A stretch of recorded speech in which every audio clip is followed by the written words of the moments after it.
Assalomu alaykum hammaga. Sizlar bilan VIP Mega Pubagim. Menga bir bola vizit tashlabdi. Vizitini qabul qilgan holda u bilan lobbylashdik. O'yin davomini videoda ko'rishingiz mumkin. Unutmang, bizning videolarda chekinish yo'q.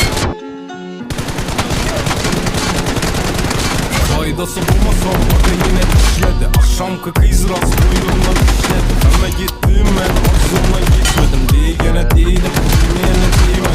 Önünde kara, görmeyeni görgeni. Benim çektim lekin kamadım örgeni. Pul yok, yüreğimde hesap işten gülmedim. Yalgımda yolcu, işini kaçan sevgenim. Sen rap'e stilme aşacaksan, klipte troslan bakacaksan, çok bulakluğuna satacaksan, şunda hep sen abone olacaksan.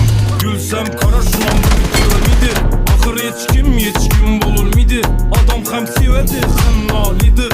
Yalganın dileme yürek ağrıdır. Bu men bile vakınan sanidir. Bu rast geplese dem algidir. Bu harekete istep yaz midir? Ahır kazımada mecmet yap midir?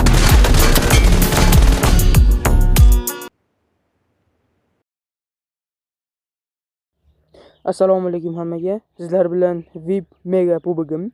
Menga bir bola vizit tashlabdi. Vizitini qabul qilgan holda u bilan lobbylashdik.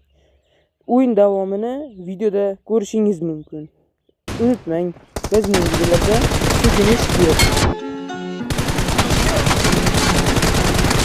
Faydası bulmasam bak yine işledi. Akşamki kız rast boynumdan işledi. Ama gittim ben arzumdan geçmedim. Diyene değilim, bilmeyene değmedim. Önünde kara, görmeyeni görgeni. Benim çektim lekin kamadım örgeni. Pul yok, yüreğimde hesap işten gülmedim. Yalgımda yolcu, işini kaçan sevgenim. Sen rap'e stilme aşacaksan, klipte troslan bakacaksan, çok bulakluğuna satacaksan, şunda hep sen abone olacaksan. Gülsem